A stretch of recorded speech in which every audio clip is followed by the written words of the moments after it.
It's the Hi Guys Christmas time. Spark a joint and lose your mind. Oh, my friends, did you hear? It's the littiest time of the year. It's the littiest time of the year.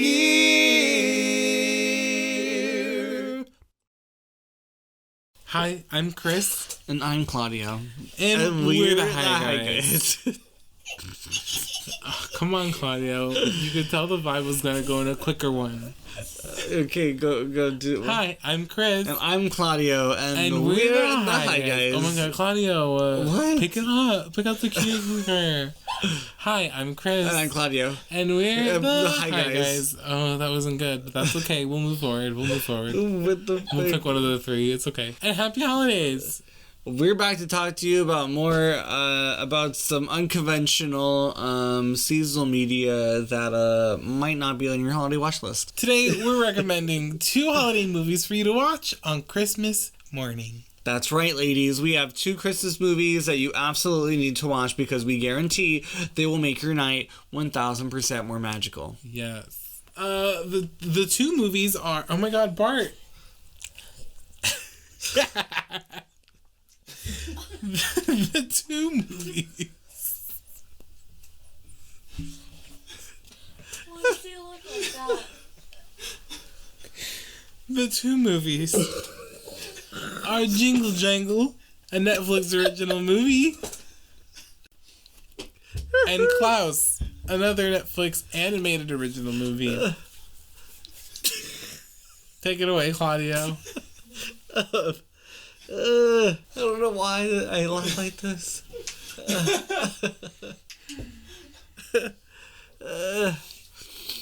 What the heck? What are brains anyway? Have you seen that Vine? Vine! Not Vine again! Oh, I miss Vine.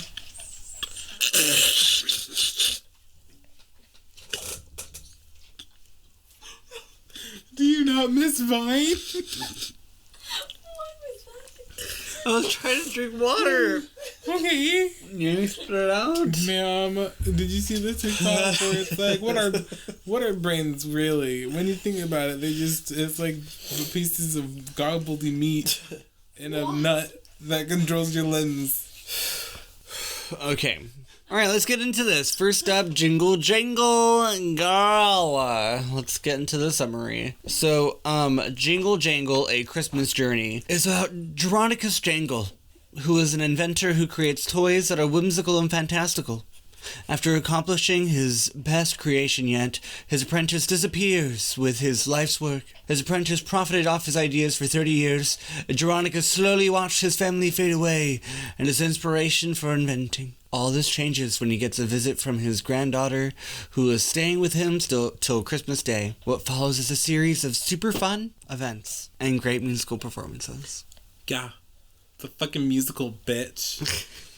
Get out your fucking tap shoes, Gretchen. Oh, we're going dancing. Let me tell you. So here are 3 reasons why you should watch Jingle Jangle. Chris, what's number 1? La música. The music. The music is a bop. Such a bop. It is such a fun time, and sometimes it's a sad time. The music just really portrays the character's emotions. Yeah, it was really sweet. The music is written by Philip Lawrence, Davey Nathan, Michael Diskint, and John Legend. Jonathan Legend, you guys. I hate that you call him that. By his full name. He was like, oh my god, Jonathan Legend. The I was Jonathan like, Legend. who is that? Jonathan Legend. It's just John. The Thin Legend. No. We know a John whose name was just John. Not Jonathan. So who are you to say that his name is John and not Jonathan? Y'all. What are brains? The musical performances are so good. Keegan-Michael Key has a solo. Mm-hmm. And let me tell you, he sang the house down. I was like, wow, okay, go for it. Go for it. And he did, right? Yeah. Sorry, Bart is literally like choking himself a little bit by the way he's lying down, and every time he moves, it's like harder for him to breathe. I can like feel it. What is your problem? Anika Noni Rose is in it. You know, the voice of Princess Tiana. Tiana. Princess Tiana. But she's great. I love her so much. Mm-hmm. Great voice actress, great actress. Ricky Martin. Oh my God, Ricky Martin is in this movie. Martini. Ricky, I accidentally wrote Ricky Martini. But what a good time he is. I love him. Mm-hmm. And you know what? Maybe he didn't do the best job. But that's okay. Because it was Ricky Martini. Yeah, he had a good time. You could tell. And I love him. Support the gays. You know, gotta support the gays. What am I? Who am I as a person if I do not support the gays? Oh, and then the lead of the little girl lead is like 11 years old. And this woman sings, dude. She has such a nice voice. And it's so weird because usually when you hear like child actors act or sing, it all sounds like a baby. And she, you know, still sounded like a child, but she was hitting some crazy notes with some soul. Yeah, it's really good technique. You could tell she knew what she was doing. And I am so excited to see where her career goes. Her name is Madeline Mills, and she started off on Broadway, like in 2017. I mean, so like 3 years ago. Did we all start on Broadway? Yeah. Have you been on Broadway? Just as a child star. But is that a thing? Child star actors on Broadway? Never heard of her. But yeah, she is this showstopper, and literally the musical numbers themselves, like the choreography and the way like the scenes are set, are just so fun and so feasting for the eyes. Yes, 100%. It is. I think you almost called it steampunk earlier, but without the aesthetic. The aesthetic of steampunk without punk, and instead of punk, just it's a lot Christmas. Of steam. Steam Christmas. Steam Christmas, yeah. It's like really a weird aesthetic. There's a lot of gears everywhere, so that's why it's like steampunk, but it's like Steam Christmas. Watch it and find out. Tell us what you think the aesthetic of this movie is. And this movie is a true spectacle for the eyeballs, because the animation that they do use in this is so beautiful to look at. It is so sweet. And it looks like low-key claymation when they do like transitional stuff. But yeah, the visuals and everything was like beautiful. And you know, aside from everything else, it's a very heartfelt story about a man who loses everything, being inspired to hope again by his granddaughter. And it's so really sweet. It's literally so fucking sweet. And it's a goodie. Like, I cried because of how sweet it was. The ending sent me. You know, something sentimental if it makes us cry. If it's easy for us to get attached to the characters. Because we cry very easily. Yeah. Chris more so than me. Chris bounces.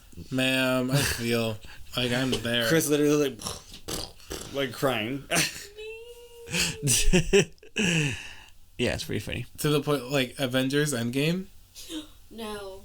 And it was leather because of the seats in the movie theater, so you just hear leather squeaking. And then when we watched Love, Simon, you did that too. You were literally bouncing in those squeaky-ass chairs. Crying so hard. And then the breathing comes in where I'm like... But yeah, this movie made us cry, and it was very sentimental, and I loved the story, because this old man who, like, lost everything, lost his wife, lost everything, just, like, gets it all back together, because he believes in himself, just like his granddaughter does. Wow. The square root of impossible is me. Yes, bitch. We love women. So, this movie will hopefully touch your heart. It tells a story of how life can be overwhelming, but only if you let it be. You must hold on to hope. Truly believe that tomorrow will be a better day. Truly believe that all the things you want to accomplish in life are possible, despite your own thoughts. Our next one is Klaus. 2019. 2819. 800 years in the future. Klaus. Chris is going to tell you the summary real quick. Jasper Johansson, a prissy slacker who doesn't take life seriously, is sent away to an island town by his father, in hopes that his good-for-nothing son will learn valuable life lessons. Jasper must establish a post office and have 6,000 letters mailed within a year. This is an almost impossible task because the island he is sent to, Smearensburg, is populated by two separate clans that absolutely despise each other. The two clans have been at war with each other on this tiny island since the caveman times.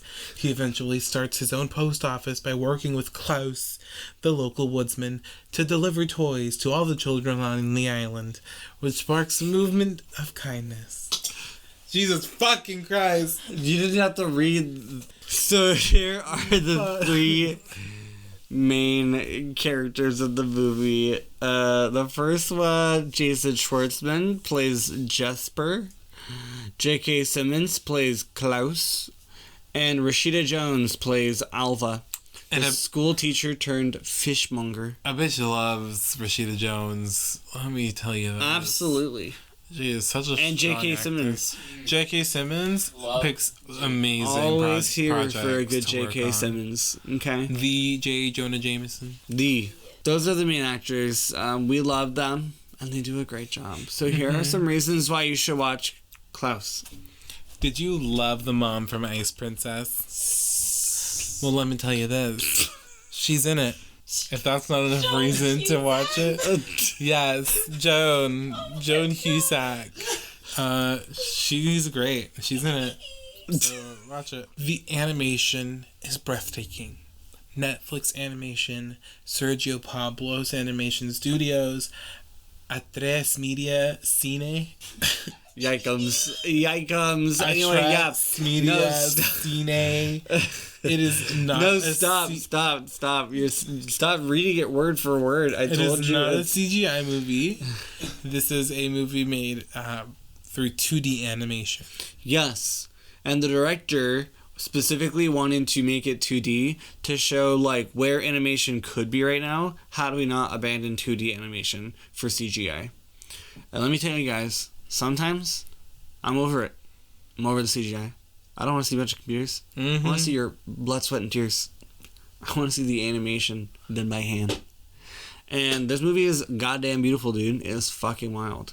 There's like so much shading and everything looks like it has a texture, and it's like it's wild. And the guy who made this movie, the guy who created it, used to work for Disney during the Disney Renaissance in the 90s. And it shows. Like he worked on Treasure Planet. Hunchback. And it's like those vibes, but even like more beautiful. It's just, they're great so shots. Cool. It's so well designed. And the story will literally bring you to tears. It is so heartfelt, so nice, so like genuine kindness. And it's like you cry because it's so sweet. Rarely is it like a cry because you're devastated, but it's like oh my god, I'm so happy right now, so you cry like happy tears, right? Yes. Yes, that's how it is. The story is just so sweet. This movie is called Klaus because it's like an origin story of Santa, but their version, and it is like a totally different one. It is so fun. It's really fun, and there's the comedy in this episode.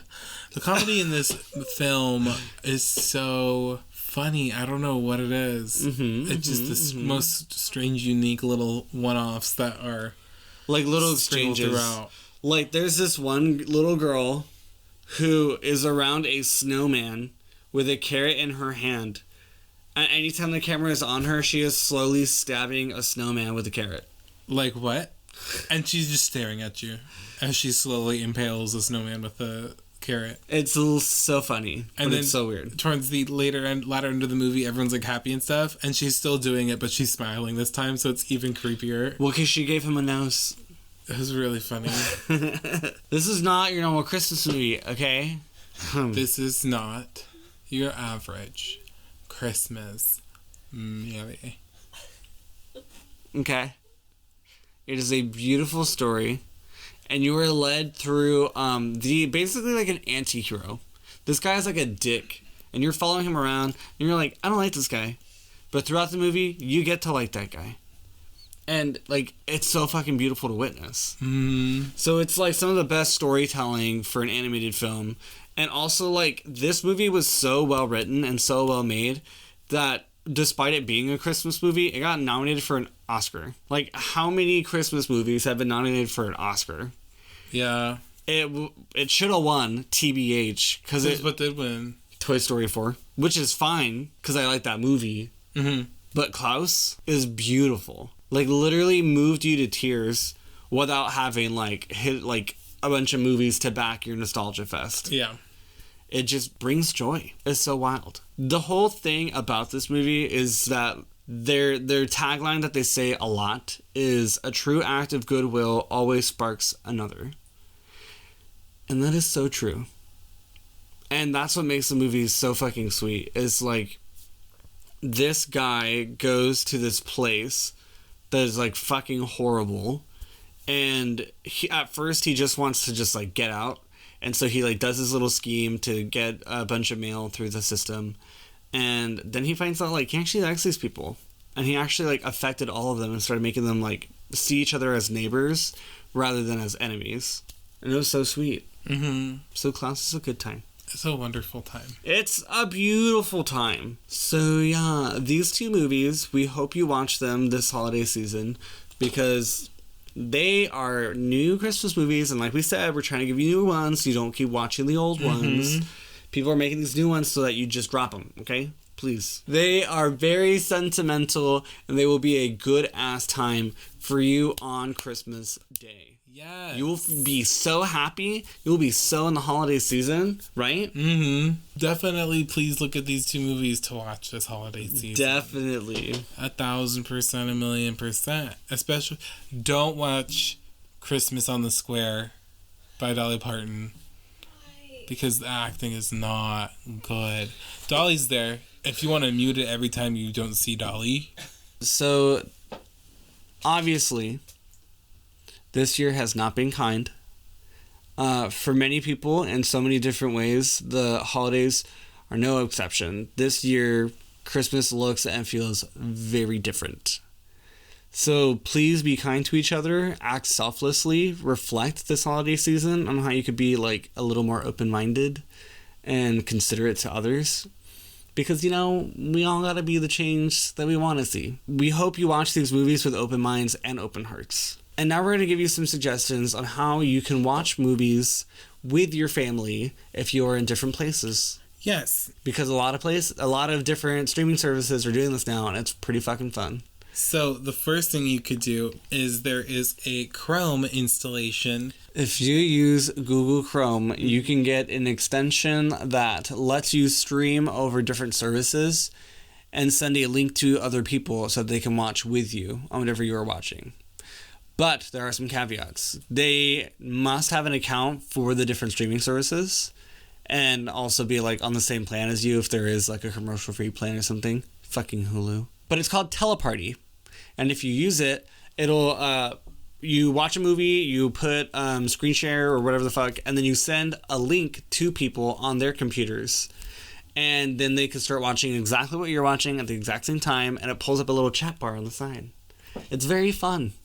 I tried it out with a couple friends just to see how it worked so that I could recommend it to you guys and know what I'm talking about. Hulu, Disney Plus, and Prime Video all have a similar feature like the extension that we just mentioned. It's called Watch Party. If you have Hulu, Disney Plus, or Prime Video, and you go to any, well, not any, there are some restrictions, but if you go to a movie and you see the little 3 people and it says Watch Party, you can click it, send it to your friends, and if they have an account, they'll also watch it with you.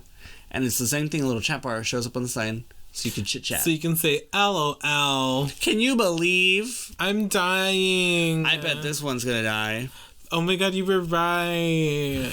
And the last thing that you can use is Discord. If you have Discord with your friends, you can press watch your stream or broadcast your stream. Whatever. Share screen. Share screen. And your friends can watch whatever is going on your laptop or PC or I think phone. I don't know about the last one. I don't know about phone. But definitely the other ones. And you can watch stuff together like that. And it's a fun time, let me tell you. So if you're not near with your family, but you want to watch one of these Christmas movies, do it. Use that watch party feature, baby. It's for you. For you. And that's the end of the episode, guys. Hi, I'm Chris, and welcome to Vibe Check. Claudio, check that vibe. I have been We've actually been vibing to the Taylor Swift album Evermore. Oh my god, yes! It's been on a repeat. It is addictive because let me tell you, I have always been a fan of indie music, but I felt like this year was not a year for indie music. It was a year for hyper pop because I needed to not think about sad things. And just pop off. Yeah, and so this album coming out, I was like, oh my god, I fucking miss hearing instruments. You know what I mean? Yeah. And so I was like, man, I need to get back into my indie rock phase because I love White Anguish. These white people Anguish. They make all these little sad songs about their hometowns, and I'm just like, yeah, give me more. I am here for that. You know what I mean? And when I feel like I could play your music and walk through the woods, it's a match. You win. You win. So that's why Taylor Swift's newest album wins. But yeah, that's what we've been vibing to lately. But yeah, that's everything, guys. But yes, thank you. We love you guys. We do this for you and for us and for everything and everyone in between. Follow us on all of our social media, Guys That Are High, or guys. If you look up either, we should pop up. Maybe. Most likely. Follow us on Twitch. On TikTok. We have it in the description. Email us. Our Reddit. You can email us and we'll chat back. We'll send you an email. I've responded to at least 2 now. Pop off. Come on, send me an email. Send us an email, guys. Girls. Thank you, guys. Girls, gays, and they. Have a happy holiday. Happy holiday. Double happy. Double happy? Yeah, that's what you said. Have a happy holiday. Have a happy holiday. I guess now we're the goodbye, guys. See ya. See ya. Not the hand.